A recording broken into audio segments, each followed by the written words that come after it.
नमस्कार। SPT news में आपका स्वागत है। पेश है 23 अक्टूबर सुबह 6:15 राजस्थान की 15 बड़ी खबरों में। उदयपुर के जनाना अस्पताल में बुधवार को दो नवजात की अदला बदली हो गई। अस्पताल के ऑपरेशन थिएटर में दोपहर करीब 12 बजे 10-15 मिनट के अंतराल में दो महिलाओं की डिलीवरी हुई।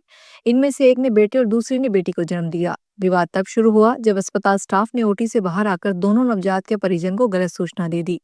डॉक्टरों ने जब इस गलती को पकड़ा तो उन्होंने स्पष्ट किया कि बेटी के जन्म की सूचना गलती से बेटे के परिजन को, जबकि बेटे के जन्म की सूचना बेटी के परिजन को दे दी गई। हालांकि दोनों परिवार मानने को तैयार नहीं थे। नवजात के बदले जाने से परिजनों ने हंगामा कर दिया। यही कहते रहे कि उनके बेटा हुआ है। सूचना मिलने पर हाथीपोल थाना पुलिस मौके पर पहुंची और स्थिति को शांत किया। राजस्थान सरकार ने बुधवार शाम पुलिस विभाग में बड़ा बदलाव किया। कुल 34 आईपीएस अधिकारियों के तबादले किए गए। वहीं 5 आईपीएस को अतिरिक्त कार्यभार दिया गया। सबसे बड़ा बदलाव जयपुर पुलिस कमिश्नरेट में हुआ, जहां 1996 बैच के आईपीएस अधिकारी सचिन मित्तल को नया पुलिस कमिश्नर बनाया गया। इस फेरबदल के साथ सरकार ने राज्य की सुरक्षा व्यवस्था को फिर से संगठित करने का संकेत दिया है। विशेष अभियानों के लिए नया डीजी पद बनाकर सरकार ने साफ किया है कि अब आतंकवाद, संगठित अपराध और साइबर अपराध से निपटने के लिए अलग अलग इकाइयों को और मजबूत किया जाएगा।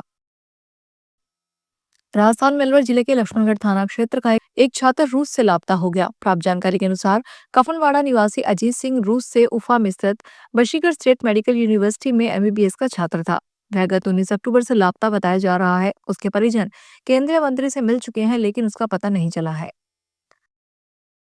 भारतीय रेलवे द्वारा दीपावली, छठ पूजा त्योहारों को ध्यान में रखते हुए विशेष प्रबंध किए गए हैं। उत्तर पश्चिमी रेलवे के महाप्रबंधक अमिताभ ने बुधवार को बताया कि रेलवे द्वारा देश में रिकॉर्ड 12,000 विशेष रेल सेवाओं का विभिन्न गंतव्यों के लिए संचालन किया जा रहा है। इसी क्रम में उत्तर पश्चिमी रेलवे द्वारा भी त्योहारों पर अतिरिक्त यात्री भार को देखते हुए विभिन्न गंतव्य स्थानों के लिए 104 विशेष रेलगाड़ियों के 968 फेरों का संचालन किया जा रहा है। साथ ही 60 नियमित रेलगाड़ियों में 175 अतिरिक्त डिब्बे जोड़े गए हैं। इसके साथ ही प्रमुख स्टेशनों पर भीड़ को नियंत्रित करने के लिए विशेष प्रबंध किए गए हैं। इलेक्ट्रॉनिक्स और सूचना प्रौद्योगिकी मंत्रालय ने 22 अक्टूबर को आईटी रूल्स 2021 में कुछ बदलावों का ड्राफ्ट जारी किया है। ये डीप फेक और एआई से बने कंटेंट को लेबल करने और ट्रेस करने के लिए है। मतलब ये साफ साफ मार्क होगा कि कंटेंट असली है या एआई वाला है। इसमें मिस इन्फॉर्मेशन और चुनावी धांधली जैसी प्रॉब्लम पर लगाम लगेगी। मिनिस्ट्री कह रही है कि इंटरनेट को ओपन, सेफ, ट्रस्टेड और अकाउंटेबल रखने के लिए जरूरी है। मंत्रालय ने स्टेक होल्डर से फीडबैक मांगा है। इसे 6 नवंबर तक ईमेल पर भेज सकते हैं। बिहार विधानसभा चुनाव के मद्देनजर महागठबंधन में सीटों के बंटवारे को लेकर उठ रही खींचतान के बीच राजस्थान पूर्व मुख्यमंत्री अशोक गहलोत पटना पहुंचे। उन्होंने गठबंधन के भीतर विवाद को मामूली बताते हुए कहा कि ये जल्दी ही सुलझ जाएगा।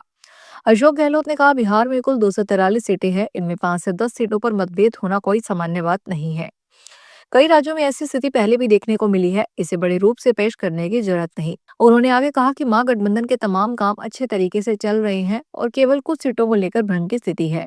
गहलोत ने भरोसा दिलाया कि 1-2 दिनों के अंदर यह भ्रम साफ हो जाएगा और सभी दल एक दूसरे के साथ सहयोग से आगे बढ़ेंगे। जोधपुर शहर के बोरानारा थाना क्षेत्र में टिम्बर व्यापारी से 5 लाख रुपए की ठगी का मामला सामने आया है। आरोपी ने खुद को बड़ा टिम्बर व्यापारी बताते हुए कारोबारी से लकड़ी का सौदा कर जल्द सप्लाई देने का वादा करते हुए 5 लाख रुपए एडवांस लिए।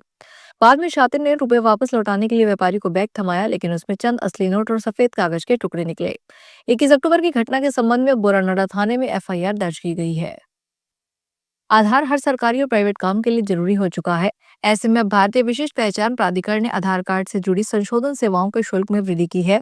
अब आधार कार्ड में नाम, पता, फोटो, जन्मतिथि, मोबाइल नंबर या ईमेल जैसी जानकारी अपडेट करवाने के लिए आम जन को पहले की तुलना में ज्यादा राशि चुकानी होगी। साथ ही घर बैठे आधार सेवा लेने पर भी अतिरिक्त भुगतान करना होगा। नया नियम 30 सितंबर 2028 तक प्रभावी रहेगा, जिसके चलते अब आधार कार्ड में किसी भी तरह का बदलाव करवाने के लिए पहले की अपेक्षा 10 से 25 रुपए तक का अतिरिक्त शुल्क चुकाना होगा। यानी अब आधार अपडेशन करवाना महंगा हो गया है।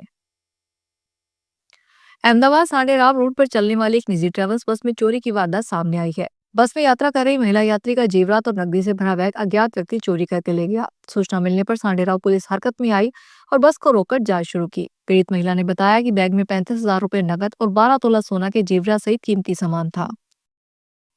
सऊदी अरब ने करीब 70 साल पुराना कफाला सिस्टम खत्म कर दिया है। अब देश में आने वाले विदेशी मजदूरों के पासपोर्ट नियोक्ता जब्त नहीं कर सकेंगे। साथ ही मजदूरों के अधिकारों की सुरक्षा के लिए नए नियम भी लागू किए गए हैं। एपी की रिपोर्ट के मुताबिक इस बदलाव का ऐलान जून 2025 में कर दिया गया था। कफाला सिस्टम के खत्म होने से 1 करोड़ 30 लाख से ज्यादा विदेशी मजदूरों को फायदा होगा। इन मजदूरों में ज्यादातर लोग भारत, बांग्लादेश, नेपाल और फिलीपींस से आते हैं। निर्वाचन आयोग ने राजस्थान के अंता विधानसभा क्षेत्र में स्वतंत्र और निष्पक्ष उपचुनाव सुनिश्चित करने के लिए सामान्य व्यय और पुलिस पर्यवेक्षकों की नियुक्ति की है। जिला निर्वाचन अधिकारी रोहिताश सिंह तोमर ने बताया कि अंता विधानसभा उपचुनाव 2025 के संबंध में कोई भी नागरिक पर्यवेक्षकों से संपर्क कर सकता है।